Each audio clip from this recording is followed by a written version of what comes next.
Assalamualaikum, salam keluarga Malaysia. Anda bersama saya Azizana Alam dalam Pastikan Sahih, edisi Selasa 13 September 2022.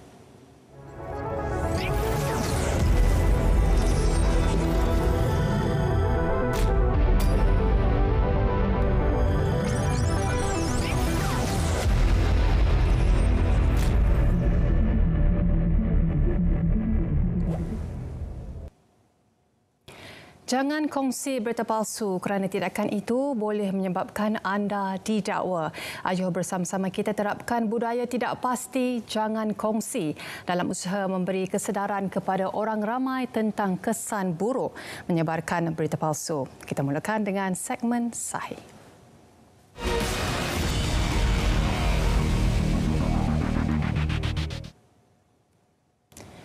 Kementerian Kewangan MOF menegaskan bahawa mereka tidak pernah mengeluarkan apa-apa surat yang meminta mana-mana pihak untuk membuat pembayaran bagi mendapatkan jumlah wang tertentu masuk ke akaun mereka. Kementerian tersebut berkata demikian melalui perkongsian di laman media sosial bagi mengulas mengenai satu taktik penipuan menggunakan nama dan surat rasmi MOF yang dikesan semakin berleluasa. Menerusi penghosian tersebut, kementerian itu turut memuat naik gambar surat dimaksudkan yang tertera kepala surat MOF berserta nombor rujukan yang mengarahkan penama tertentu membuat pembayaran untuk pengaktifan akaun sandaran. Pengaktifan akaun sandaran itu dipercayai bagi membolehkan penama menerima wang tertentu dipindahkan ke dalam akaun mereka. Logo halal yang digunakan pada produk manisan soft candy with jam disahkan tidak diiktiraf oleh Jabatan Kemajuan Islam Malaysia JAKIM dan perkara itu dimaklumkan di Facebook bahagian Hub Halal JAKIM susulan menerima banyak pertanyaan daripada pengguna media sosial berkaitan status halal produk berkenaan yang tidak dinyatakan alamat pengeluar sebenar. Katanya ini rentetan terdapat maklumat mendakwa kandungan bahan mentah produk itu mengandungi ramuan tidak halal iaitu gelatin babi pada label pembungkusan produk. Pihak JAKIM turut menjelaskan produk tersebut juga tertera logo Halal Food Council International Malaysia and Asia Region dan ia telah mengundang keresahan dan salah faham masyarakat terhadap pensijilan halal Malaysia. E-Along merupakan aplikasi pinjaman wang yang digunakan oleh pemberi pinjam tidak berlesen untuk mendapatkan maklumat dari telefon bimbit peminjam dan aplikasi ini akan menggunakan maklumat-maklumat seperti gambar, video dan kenalan mangsa bagi tujuan mengganggu dan mengugut mangsa. Untuk keselamatan anda, dapatkan bantuan kewangan dari institusi kewangan yang berdaftar serta jangan terlibat dengan pihak-pihak seperti ini. Baik, kicap soya manis dan sambal sos ayam goreng jenama ABC ditarik semula dari pasaran kerana mengandungi bahan alergen yang tidak diisytiharkan. Ketua Pengarah Kementerian Kesihatan KKM Tan Sri Dr. Nur Hisham Abdullah berkata pihaknya mengesan kewujudan sulfur dioksida yang tidak dilabel pada pembungkusan. Menurut beliau, arahan pelabelan semula atau berdepan penghantaran ke negara asal turut dikeluarkan jika peraturan tersebut tidak dipatuhi. Katanya sulfur dioksida diklasifikasikan sebagai bahan pengawet yang dibenarkan dalam makanan tertentu dan pada paras tertentu di bawah Peraturan Makanan 1985. Jelas Dr. Nur Hisham, kandungan sulfur dioksida melebihi 10 mg per kilogram hendaklah diisytiharkan atau dilabelkan. Baik, polis menyiasat rakaman kejadian khianat membabitkan individu yang mencabut nombor pendaftaran kenderaan meskipun belum menerima apa-apa laporan berkaitan perkara itu. Ketua Polis Daerah Brickfields, Asisten Komisioner Amir Hizam Abdul Syukur berkata, pihaknya menjalankan siasatan terhadap seorang lelaki yang terlibat dalam kejadian di Jalan Kuchai Maju 1, Kuchai Entrepreneurs Park, Kuala Lumpur. Katanya dalam rakaman itu, seorang lelaki telah mencabut nombor pendaftaran sebuah kereta jenis Pro 2 Viva warna perak dan mencampakkannya di lokasi kejadian. Jelasnya kejadian disyaki berpunca akibat meletakkan kenderaan secara berlapis dan rakaman tersebut tular pukul 12.30 hari 11 September lalu. Ujarnya lagi, video berkenaan dimuat naik di Facebook oleh pemilik akaun We Are Malaysian serta polis mengalu-alukan orang awam yang mempunyai maklumat berkaitan kes untuk tampil memberikan keterangan. Baik, Jawatan Kuasa Pengurusan Bencana Daerah JPBD yang dipengerusikan pegawai daerah akan diaktifkan segera dan peranannya di semua lokasi bencana diperkasakan bagi menghadapi monsun timur laut tahun ini yang dijangka bermula November ini hingga Mac depan.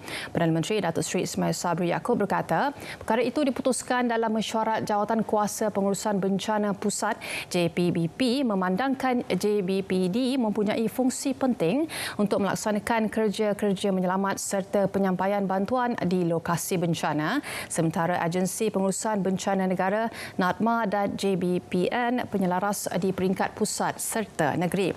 Bagi aspek pengurusan mangsa, beliau berkata Jabatan Kebajikan Masyarakat JKM sudah bersiap sedia untuk mengaktifkan 6,010 pusat pemindahan sementara PPS di seluruh negara yang mempunyai kapasiti menempatkan 1,620,855 mangsa. Ujar Perdana Menteri lagi, kerajaan memperuntukkan sebanyak 2.59 juta ringgit untuk menaik taraf kemudahan asas dan fasiliti di semua PPS seperti penyediaan bilik mandi serta tandas. Kementerian Pendidikan KPM diarah supaya asrama penuh tidak dihuni pelajar ketika bencana berlaku digunakan orang ramai yang terjejas, khususnya warga emas, anak-anak kecil dan juga wanita. Baik, Kementerian Kesihatan Malaysia KKM mengesahkan bekas Perdana Menteri Datuk Seri Najib Tun Razak telah dimasukkan ke Hospital Kuala Lumpur HKL pada 9 September lalu sebagai kes elektif dan bukan kecemasan untuk memastikan kesihatan beliau berada pada tahap yang baik dan optimum. Ketua Pengarah Kesihatan Tan Sri Dr. Noor Hisham Abdullah memaklumkan pemeriksaan dan ujian berkaitan telah dijalankan oleh pakar perunding kanan bertauliah terdiri daripada ketua-ketua perkhidmatan klinikal bagi bidang masing-masing.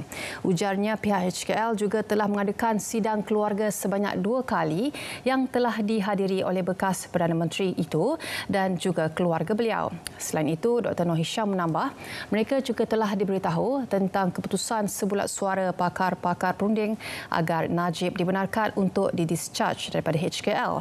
Jelasnya lagi, jenis-jenis ubat yang dipreskrip semasa dimasukkan wad adalah sama jenis dan dalam senarai ubatan KKM. Mantan Perdana Menteri itu juga sihat sebelum dibenarkan discharge daripada HKL. Baik, pastikan sahih berehat seketika. Kita akan kembali lagi selepas ini.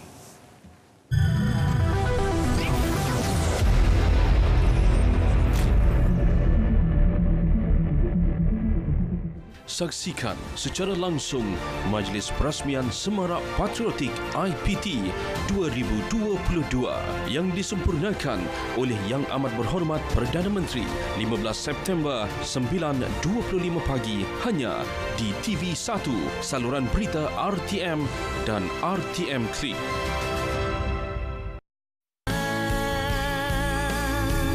Ivy ni anak yang baik, yang bijak. Cuma jadi matang sikit. Baik dengan Hairi tu. Jangan ikut perasaan sangat. Akak, Siti rasa kan Pak Cik Ibrahim tu ada hati kat akak lah. Sebab tu setiap hari dia datang sini. Siti kalau satu hari tak merepek tak sah kan? Ivy dah ada yang berpunya kan? Apa Pak Cik? Handsome. Ada bisnes sendiri. Apa lagi kamu nak? Ini kalau betul lah Kamal tu handsome dan kaya. Buat apalah dia nak orang kafir. Kita ajar tinggi-tinggi. Pergi cari kerja baik-baik semua untuk mak. Mak tahu tak? Tak ada kau aku bagi kau gaji setiap bulan. Kau sanggup mencuri pula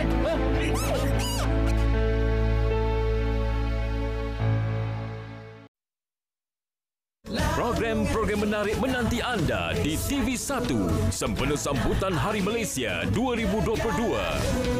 Malaysiaku, lihatlah kita, wahai bangsaku, semuanya cinta gerak hati. Secara langsung sambutan Hari Malaysia 2022, Jumaat 16 September pukul 8.30 malam. Malaysiaku, lihatlah kita, wahai bangsaku, semuanya cinta gerak hati. Selamat menyambut Hari Malaysia 2022. Keluarga Malaysia teguh bersama, mewarnaimu hanya di TV1.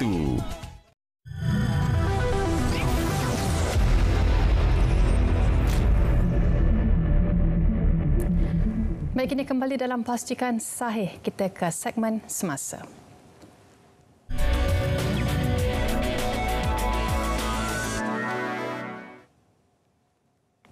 Kerajaan akan membincangkan cadangan pemberian moratorium kepada perusahaan kecil dan sederhana (PKS) dengan kementerian berkaitan dalam masa terdekat.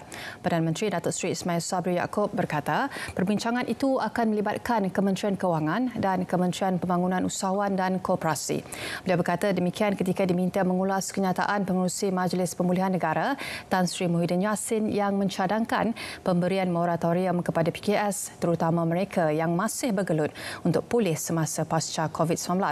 Muhyiddin sebelum ini mencadangkan pemberian moratorium kepada PKS memandangkan sektor itu belum pulih sepenuhnya dan ditambah dengan peningkatan kadar dasar semalaman OPR. Malaysia kita bincang, saya tak boleh jawab macam tu saja. Ya, kita akan bincang lah. Kita akan bincang dengan Menteri SME, Puskop, Menteri Koperasi, Menteri Pembangunan Usahawan. Kita akan bincang dengan Kementerian Kewangan. Jadi kita akan bincang dulu. Kita bincang. Terdahulu, Pengerusi Majlis Pemulihan Negara Tan Sri Muhyiddin Yassin mencadangkan kerajaan untuk mempertimbang pelaksanaan moratorium khas untuk sektor PMKS. Sektor itu masih belum pulih sepenuhnya dan ditambah dengan peningkatan kadar dasar semalaman OPR memaksa pengusaha menanggung beban hutang yang lebih tinggi dan mengambil masa yang lebih lama untuk pulih. Malaysia diiktiraf di peringkat antarabangsa sebagai salah satu daripada 17 buah negara mega diversity.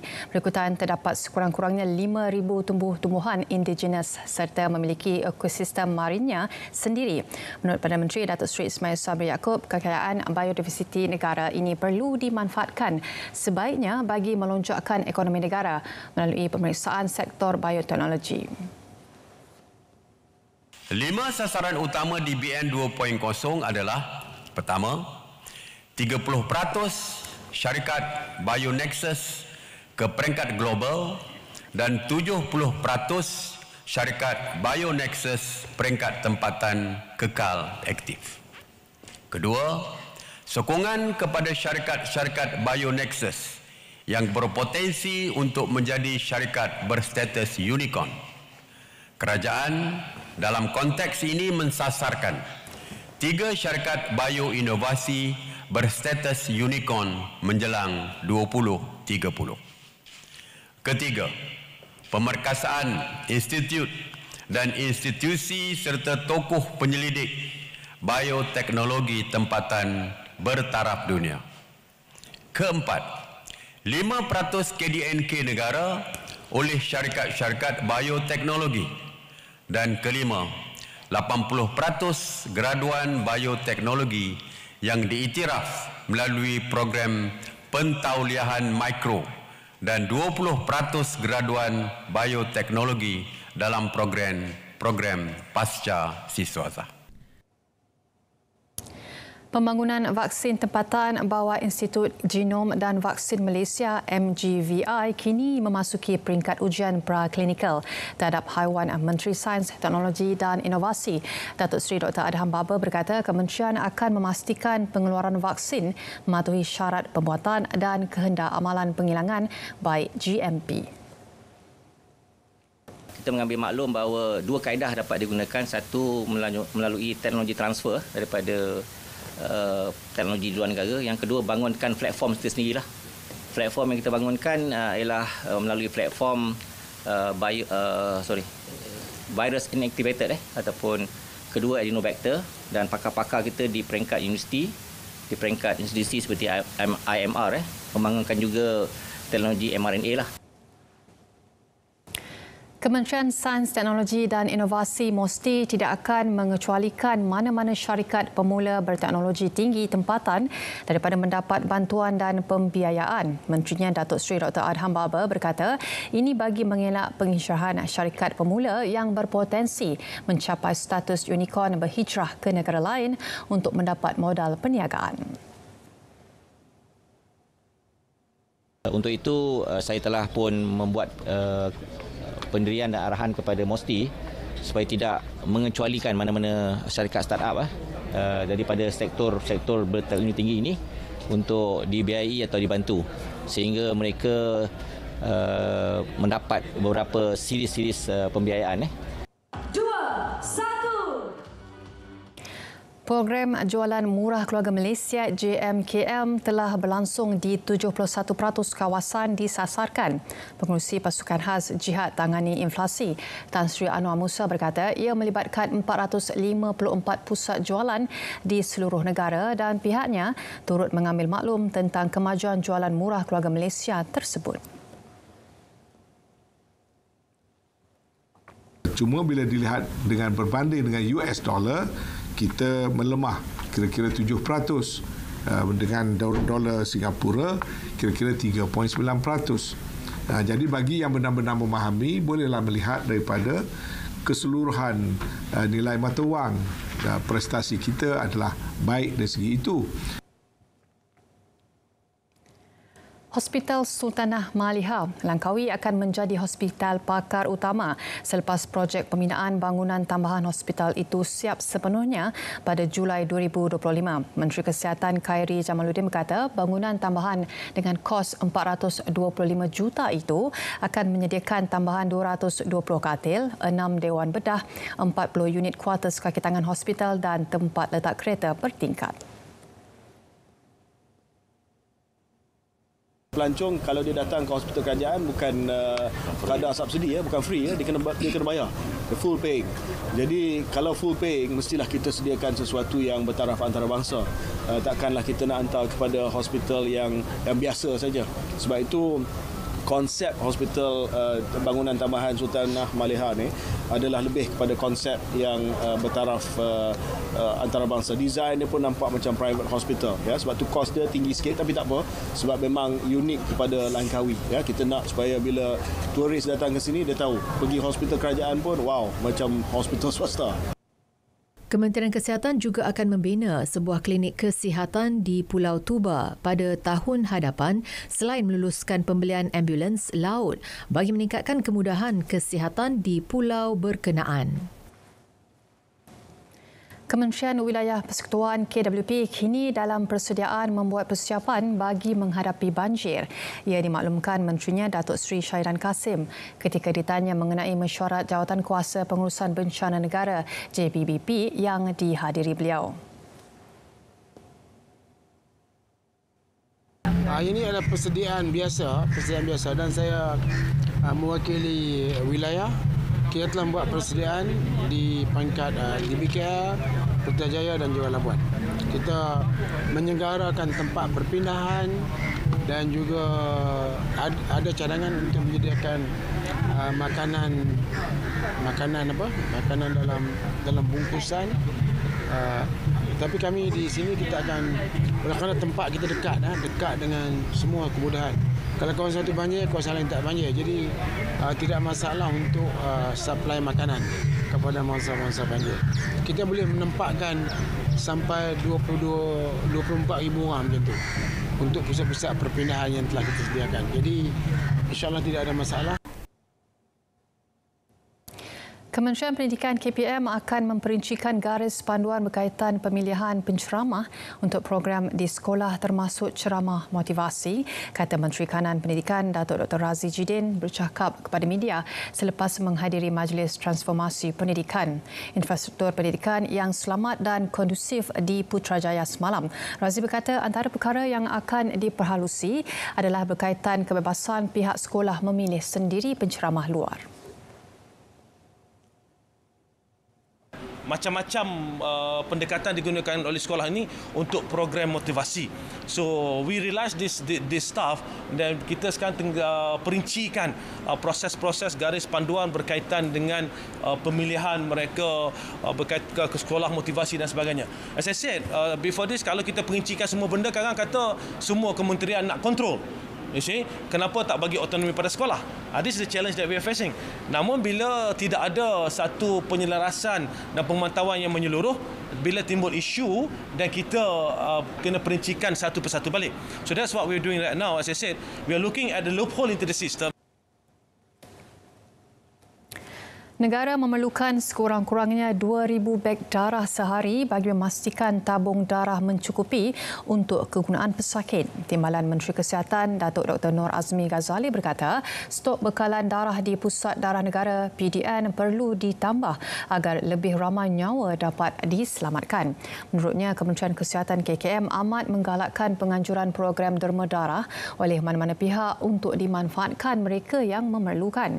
Jelasnya, program derma darah ini adalah program yang amat penting kerana Bank Darah Negara sentiasa mengalami kekurangan disebabkan penggunaan yang tinggi bagi kes kemalangan, pembedahan, penyakit kanser dan penyakit-penyakit lain yang berkaitan.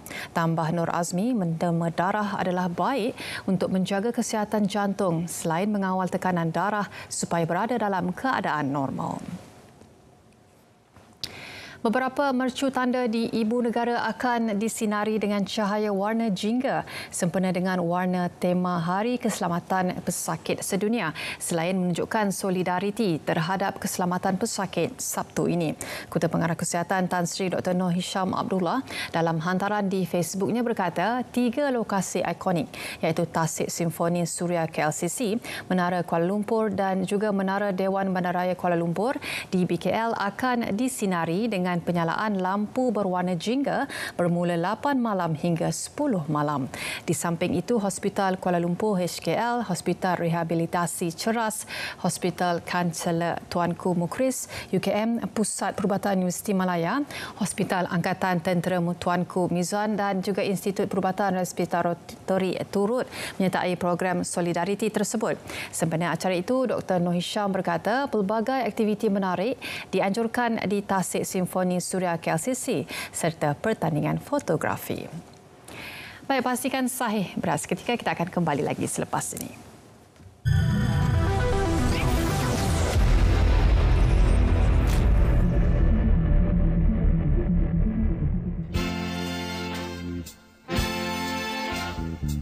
Assalamualaikum, hai, apa khabar? Beri saya seminit boleh? Kita kenali Perjanjian Malaysia 1963. Tahukah anda, Malaysia adalah sebuah negara persekutuan yang dibentuk daripada beberapa wilayah yang berasingan sebelum terwujudnya negara ini. Menurut sejarah yang telakar, Persekutuan Malaysia terbentuk apabila Persekutuan Tanah Melayu bergabung bersama wilayah-wilayah Borneo Utara, Sabah, Sarawak dan Singapura. Perjanjian Malaysia atau Malaysia Agreement ditandatangani pada 9 Julai 1963 di London oleh pihak-pihak United Kingdom of Great Britain dan Northern Ireland, Persekutuan Tanah Melayu, Borneo Utara, Sarawak dan Singapura. Memorandum 20 perkara yang terkandung di dalam Perjanjian Malaysia 1963 berfungsi untuk menjamin hak dan kepentingan rakyat Sabah dan Sarawak setelah menyertai Malaysia. Perjanjian ini juga telah didaftarkan oleh Kerajaan United Kingdom di Pertubuhan Bangsa-Bangsa Bersatu PBB pada 21 September 1970. Dah dapatkan semua? #Demi Negara. Jumpa lagi.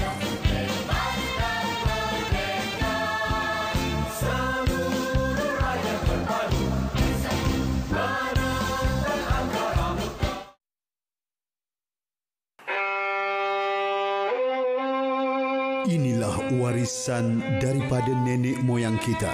Tanah bertuah dengan hasil bumi serta limpahan rahmat untuk kita nikmati.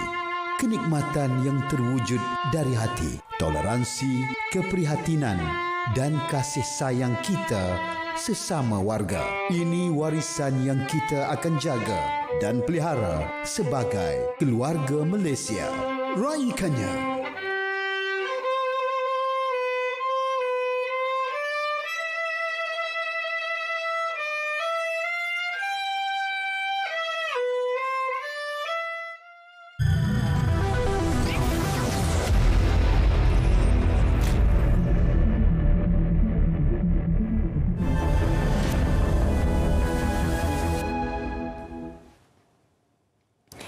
Baik, bagi segmen notifikasi, kita mulakan dengan bicara naratif. Jangan lupa untuk saksikan dengan tajuk Kupasan Malaysia 59 tahun teguh bersama dengan jemputan Rosnan Nordin, iaitu pengarah bahagian pengembangan seni budaya Jabatan Kebudayaan dan juga Kesenian, dan juga bersama dengan Profesor Madya Dr. Lee Kuak Tiong, iaitu pensyarah Fakulti Sains Sosial dan Kemanusiaan dari Universiti Malaysia Sabah UMS malam ini jam 9 malam. Baik, ikuti juga Majlis Perasmian Semarak Patriotik IPT 2022 yang dijangka akan dirasmikan atau disempurnakan oleh Yang Amat Berhormat Datuk Seri Ismail Sabri bin Yaakob, iaitu Perdana Menteri kita, dengan tajuknya Tema Mahasiswa Patriotik Keluarga Malaysia pada 15 September 2022 hari Khamis di Pavilion UPNM.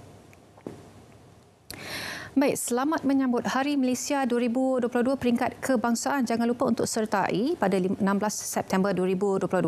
Anda boleh saksikan menerusi akan bersiaran secara langsung dari dataran Memorial Pengisytiharan Kemerdekaan Melaka jam 8 malam. Tinggal 3 hari sahaja lagi dan seluruh keluarga Malaysia dijemput hadir. Baik, Putrajaya 10 Miles mengadakan sempena Bulan Kemerdekaan. Pendaftaran dibuka. Tarikhnya adalah pada 17 September 2022, pelepasan pada 8 malam dan tempatnya adalah di dataran Putrajaya dan pendaftaran dalam talian menerusi www.ticket2u.com.my dan pendaftaran akan ditutup pada 30 Ogos 2022 apabila mencapai 2,000 peserta. Baik, permohonan fasa 2 bagi peranti siswa keluarga Malaysia dibuka mulai 1 Ogos hingga 30 September 2022 secara dalam talian di perantisiswa.kkmm.gov.my dan sekiranya anda mempunyai pertanyaan, anda boleh hubungi helpdesk.upps@kkmm.gov.my juga menerusi talian telefon yang tertera. Baik, bagi ibu bapa yang ingin memohon MyCard 12 tahun secara dalam talian, anda boleh lakukan dengan mengimbas kod QR yang tertera. Ia tertakluk juga kepada terma dan syarat, dan sebarang pertanyaan anda boleh layari www.jpn.gov.my juga menerusi media sosial JPN. Baik, sistem gantian 2021 bagi MyCard online anda boleh lakukan bagi jenis permohonan penggantian seperti berikut. Gantian kad rosak, gantian chip rosak, gantian biasa iaitu menaik taraf chip dan juga dari 32K ke 64K ke 80K, dan gantian disebabkan kehilangan untuk kali pertama sahaja. Dan anda boleh ke gantian mycard.jpn.gov.my. Baik, kajian kepuasan pelanggan luaran yang dibuat oleh Jabatan Perkhidmatan Awam diadakan dari 15 Ogos sehingga 15 September 2022.